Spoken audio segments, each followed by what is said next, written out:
At my wedding, a situation unfolded that I could hardly believe. My in-laws, having indulged a bit too much, became the center of whispered gossip among the guests. In a surprising outburst, they confronted me, loudly proclaiming that now that I was married, if I truly wanted to belong to their family, I needed to prove my financial worth. They demanded an additional $5,000 a month, echoing sentiments my father-in-law had previously expressed. The room fell silent. I was left stunned by their audacity, feeling the color drain from my face. Thankfully, my father intervened, taking the microphone. With a firm but calm voice, he addressed them, emphasizing the embarrassment they were causing.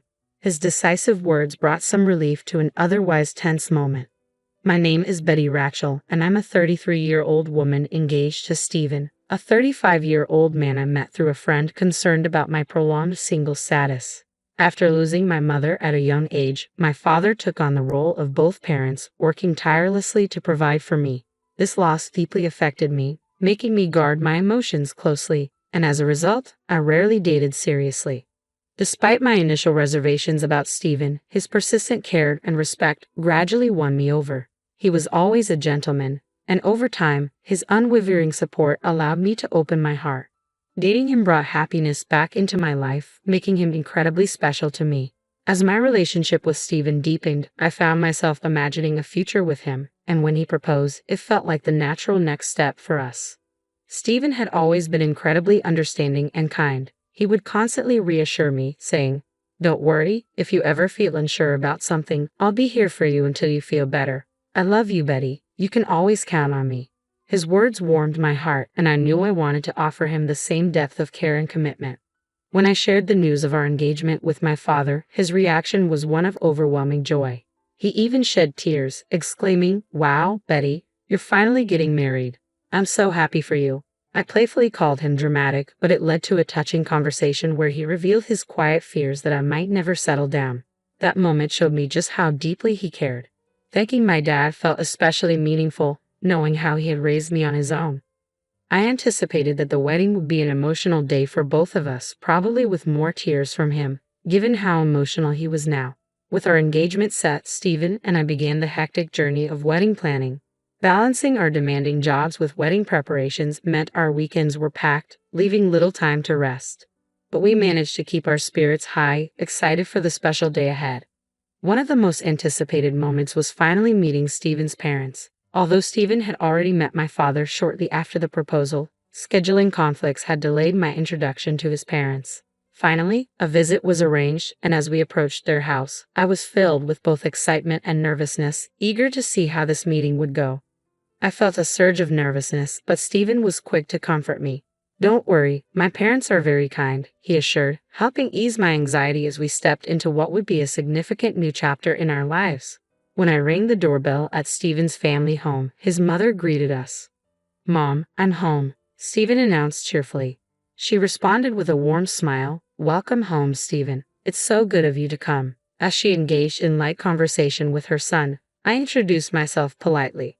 "Nice to meet you. My name is Betty, and I'm Stephen's fiancée."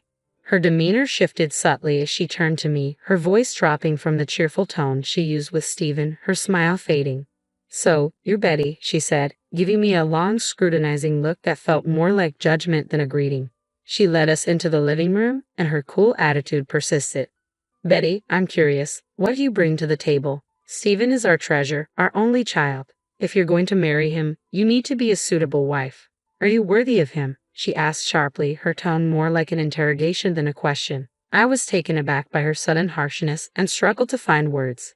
"You're joining our family, you know. Are you ready for that?" she continued, her words carrying an almost ceremonial weight, as if marrying into her family required some monumental commitment. I wasn't marrying into royalty, so why such heavy expectations?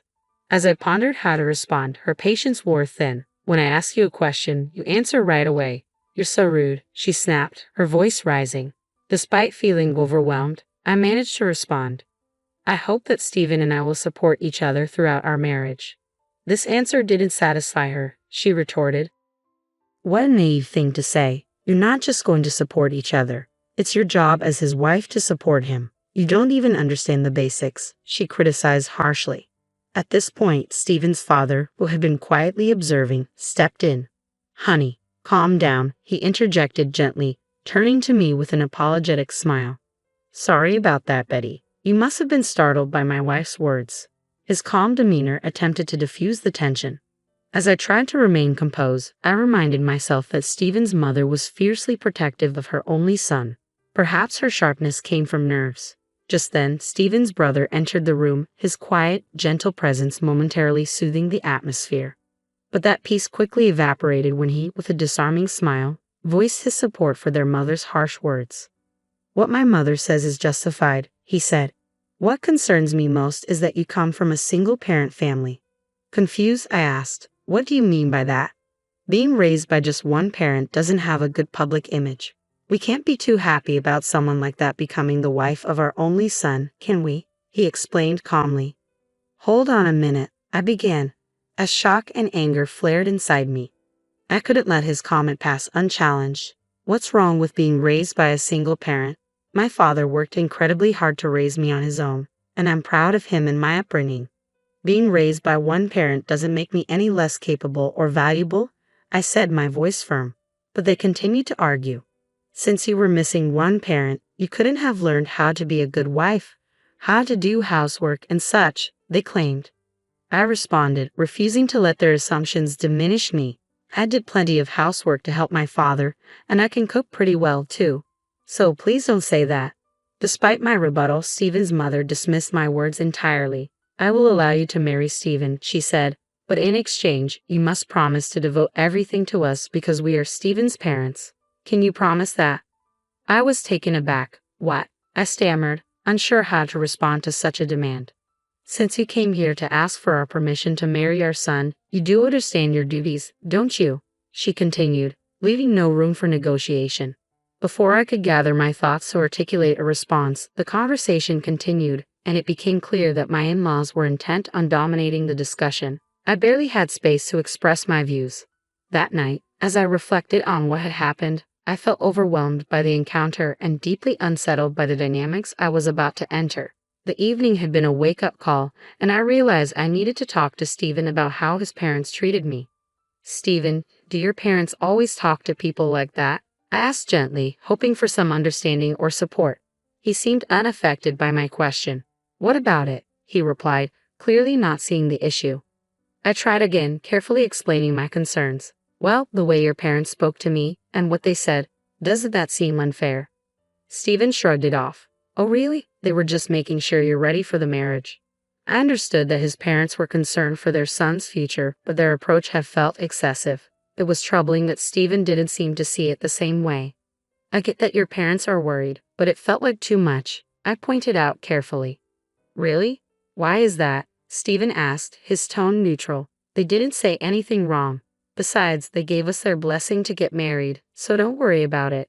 His response troubled me. It seemed he was more in line with his parents' views than with understanding my feelings. Sensing my unease, Stephen wrapped his arms around me in a reassuring hug. Betty, you don't have to worry so much, he said softly. My parents are just a little upset because their only son is getting married.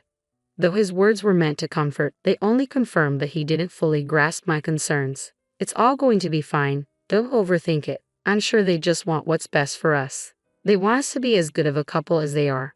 That's why they were a bit harsh, he added. Oh, I replied, still feeling unsettled. Stephen seemed to think his parents' high expectations were normal, but I couldn't shake the feeling that it wasn't right for them to judge me simply because I was raised by a single parent. I didn't believe that people who expressed such views were truly supportive partners. We are the ones getting married, I thought, and our focus should be on our love, not their approval or disapproval. Although I was upset, I decided not to dwell too much on his parents' opinions. The wedding day soon arrived, and the venue was filled with our relatives, friends, colleagues, and even bosses. As I walked down the aisle, my father beside me, the man who had lovingly raised me on his own, I felt a whirlwind of emotions. Stephen and I exchanged our vows and rings, and the room erupted in applause. Despite the challenges, this was our moment, and I was determined to savor it. As Stephen and I walked back down the aisle together, the reality of our marriage sank in, filling me with a joy I had never experienced before. At the reception, the hall was bustling with excitement. Videos of our journey together played in the background, adding a personal touch to the celebration. It was a joyful time, reconnecting with friends I hadn't seen in a while and receiving heartfelt congratulations from so many people. Despite my initial reservations about Stephen's parents, the day had turned out to be one I would always cherish. I felt relieved and genuinely happy that I had chosen to marry Stephen. We planned to officially register our marriage after the ceremony, a step that would make our union legally complete. As the day unfolded, I savored every moment, basking in the joy and celebration. But when it came time for the formalities, greeting our guests and acknowledging everyone's support, a sense of unease began creeping in. Stephen's parents, standing beside us, were visibly unsteady, their faces flushed a deep red. It was clear they had indulged too much in the festivities, and some of our relatives quietly asked if they were all right. Though embarrassed, we pressed on, trying to maintain decorum. When it was time for us to address the guests, the situation took an unexpected turn. Without warning, Stephen's mother grabbed my hand, pulling me away from him with surprising force. Her voice boomed as if she were in a wrestling ring, not a wedding hall. "Listen to me, Betty. After this wedding, you're going to devote yourself to us completely. Prepare yourself. We're going to test you hard." The guests murmured, some laughing awkwardly as if it were a joke, but the tension was undeniable. Before I could react, Stephen's father seized the microphone and pointed at me. "Betty, don't you feel embarrassed wearing a dress like that? It doesn't suit you at all," he sneered. His mother nodded in agreement, piling on the criticism. The murmurs among the guests grew louder, turning from amusement to concern. I turned to Stephen, my eyes pleading for him to step in and stop his parents' humiliating outbursts. This was supposed to be our wedding day, a celebration of love, not a spectacle of disrespect. But Stephen stood frozen, making no move to defend me or our union. The situation escalated when his parents, still intoxicated, began making outrageous demands. "After you register the marriage, you should give us a few $1,000s a month, plus your entire bonus," they insisted, their greed blatant and shocking. I felt my face drain of color as I stood there, utterly stunned. My father, who had been watching the scene unfold, couldn't stay silent any longer. He stepped forward, taking the microphone from Stephen's father with a steady hand. "Enough of this," my father said calmly but firmly. "Don't you realize you're making fools of yourselves?" Stephen's parents, instead of backing down, lashed out, mocking my father for being a single parent. "Single parents are never any good," they jeered, their words cutting deeply. But my father didn't falter. His expression remained composed as he replied, "You people are worse than I imagined. You even refuse to meet me because I'm a single father." Then, with a twist that took everyone by surprise, my father revealed something that changed the tone of the room entirely. "I never imagined that someone like you would work for President Roy," my father said, his voice calm yet pointed. "President Roy is a respectable man, and I always assumed his employees would be just as decent." The mention of President Roy, a business partner of my father's and an old friend, visibly shook my father-in-law. His confident demeanor began to crack. My father continued, "And speaking of single parents, President Roy was raised by his mother alone." He let the weight of his words settle before delivering the final blow. "So, you just insulted the president of the company you work for." The realization hit hard. Stephen's parents' faces fell as they grasped the gravity of their mistake. The room shifted, the power dynamic completely reversed. My father-in-law, once bold and arrogant, now appeared small and desperate. "I apologize, sir," he stammered, his bravado gone. "Please don't tell the president about this." He fell to his knees, pleading, an image that was starkly different from the domineering figure he had been moments ago. For me, this moment was pivotal. It revealed both the true nature of Stephen's family and the strength and connections of my own. But perhaps most telling was Stephen's silence. He stood there, unmoving, unwilling, or unable to protect me from his parents' outbursts. The painful realization struck me: Stephen might never stand up for me. As the tension in the hall reached its peak, guests, caught between shock and amusement, began recording the scene. My father, resolute and unshaken, turned to me. "No matter how much they apologize," he said firmly, "they can't take back their words." He looked me in the eye and asked, "Do you want to leave with me?" Without hesitation, I nodded. I took the microphone from Stephen's limp hand and with a steady voice, addressed everyone in the room. "Thank you for the great entertainment, but there will be no marriage. I paused, making sure everyone, especially Stephen and his parents, understood. I'll return all the gifts and contributions you've made for this occasion. With that, I left the reception hall, my father by my side. As we exited, I caught a final glimpse of Stephen and his parents, shocked, dismayed, and surrounded by concerned relatives. Behind us, the room descended into chaos. Over the following days, I stayed true to my word. I returned the money and gifts, and to my surprise, many of the guests expressed their admiration for my decision. They commended both my father and me for our integrity and courage in such a difficult situation. The fallout from the wedding was swift and severe for Stephen. His co-workers, many of whom had witnessed the debacle, spread word of the incident. It not only tarnished his reputation but also highlighted his inability to stand up to his unreasonable parents. Embarrassed and unable to face his colleagues, Stephen resigned from his job. The repercussions extended to his father as well. Word of the incident reached President Roy, and he took swift action. Stephen's father was demoted and reassigned to a remote division of the company, a clear message about the company's stance on integrity and respect. Stephen's family found themselves increasingly isolated within their community, shunned by both neighbors and extended family. Their actions at the wedding had led to a social and professional downfall, a stark reminder that actions have consequences, and sometimes those consequences are unavoidable. In the midst of this chaos, my life began to take a new direction. The bond with my father deepened, and we spent more quality time together. One day, he broached a topic that caught me off guard. "Betty, are you interested in running the business?" he asked, his eyes filled with hope and sincerity. I hesitated, unsure. "Do you mean? Why don't you work towards becoming the president of my company?" he suggested, confident in my abilities. The idea was daunting, but his belief in me sparked a sense of purpose. "I'll do my best, I promise," excitement and nervousness swirling inside me. From that moment on, I shifted my focus entirely to my career. Romantic entanglements could wait. I was determined to prove not just to my father, but to myself, that I could excel. I dove into learning every aspect of the business, determined to lead with the same strength and integrity my father had always shown. Looking back on the wedding fiasco, it was clear that Stephen's family had been unreasonable, turning what should have been a joyous occasion into a spectacle. Thankfully, since the marriage was never officially registered, I avoided a legally binding mistake.